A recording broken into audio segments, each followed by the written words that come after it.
बिस्मिल्लाहिर्रहमानिर्रहीम। अस्सलामुअलैकुम। आज मैं बनाने जा रही हूँ ढाबा स्टाइल दाल माश फ्राई। ये बहुत ही चटपटी सी दाल बनती है, बहुत ही मज़ेदार होती है। तो उम्मीद करूँगी कि आज की ये रेसिपी आपको अच्छी लगेगी। आपसे रिक्वेस्ट करूँगी कि अगर चैनल पे नए हैं तो प्लीज़ सब्सक्राइब ज़रूर कर लीजिएगा। 250 ग्राम मैंने दाल माश ली है और उसे मैंने आधे घंटे के लिए भिगो दिया था। अब हम दाल को बॉईल कर लेंगे। तकरीबन 80% हम बॉईल करेंगे और बॉइलिंग के दौरान हम इसमें चौथाई चम्मच नमक का और चौथाई चम्मच हल्दी का ऐड कर देंगे। अब यहाँ पे हाफ़ कप मैंने ऑयल का ले लिया है और इसमें हम प्याज फ्राई कर लेंगे। प्याज मैंने बारीक चॉप किए हैं और हम इन्हें गोल्डन फ्राई करेंगे।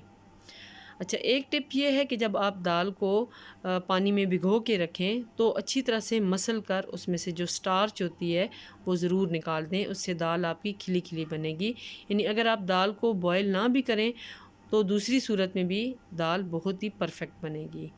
1 चम्मच यहाँ पे मैंने लहसुन अदरक का पेस्ट ऐड कर दिया था और इसके साथ ही यहाँ पे मैंने एक बड़ा टमाटर लिया था और उसको भी पेस्ट की फॉर्म में मैं यहाँ पे ऐड कर रही हूँ। मिसालों में चौथाई चम्मच काली मिर्च है, 1 चम्मच ज़ीरा है, आधा चम्मच नमक है, आधा चम्मच यहाँ पे हल्दी है, आधा चम्मच रेड चिली पाउडर है और 1 चम्मच ज़ीरा पाउडर है। तमाम मिसालों को हम इकट्ठे इस तरह से डाल देंगे और अच्छी तरह से इन्हें फ्राई कर लेंगे। थोड़ा सा पानी का छींटा भी इसमें दे सकते हैं ताकि मिसाले इसमें जले नहीं। तो अब यहाँ पे अच्छी तरह से मिसाला हमारा रेडी हो चुका है। अब इसके अंदर हम बॉयल हुई हुई दाल को ऐड करेंगे और इसे 5 से 6 मिनट हाई फ्लेम पे फ्राई कर लेंगे। दाल को अच्छी तरह से फ्राई करना है। जितना हम इसको फ्राई करेंगे उतनी हमारी दाल ज़बरदस्त बनेगी, यानी वो आपस में चिपकेगी नहीं। बाज़ सूरतों में जो दाल माश होती है वो आपस में चिपक जाते हैं दाने और वो बिल्कुल मज़े की नहीं लगती। तो इसका बेस्ट तरीका ये है कि आप दाल को अच्छी तरह से फ्राई ज़रूर करें। अब क्योंकि ये दाल 80% हमने बॉयल कर ली थी, सिर्फ़ इसमें 20% कसर रहती है, तो वो हम पानी बहुत कम डालेंगे, यानी तकरीबन 1 कप पानी का डालेंगे तो उसमें हमारी दाल रेडी हो जाएगी। ये तकरीबन 4 से 5 मिनट मैंने इसको फ्राई किया है। अब इसमें मैंने 1 कप सिर्फ पानी का ऐड किया है और इसे ढक लेंगे। तकरीबन 10 मिनट में हमारी दाल रेडी हो जाएगी। तो यहाँ पे इसको कवर कर देंगे और चूल्हा थोड़ा सा स्लो कर लेंगे। अब दाल को हम कुक होने देंगे। तो तकरीबन ये 8-9 मिनट गुज़रे हैं और उसमें हमारी दाल बिल्कुल रेडी हो चुकी है। आधा चम्मच यहाँ पे गरम मसाला मैं ऐड कर रही हूँ और उसके साथ ही यहाँ पे ग्रीन चिलीज़ हैं, थोड़ी सी अदरक है और यहाँ पे धनिया हम सब्ज़ डाल देंगे और अच्छी तरह से मिक्स करके इसे 2 से 3 मिनट मज़ीद दम दे देंगे ताकि इसमें से ऑयल अलग हो जाए और हमारी दाल बिल्कुल रेडी हो जाए।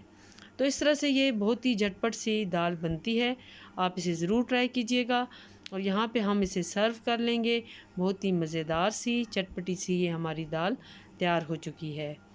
आप इस दाल को रोटी के साथ सर्व करें, नान के साथ सर्व करें, बहुत ही ज़बरदस्त ये बनेगी।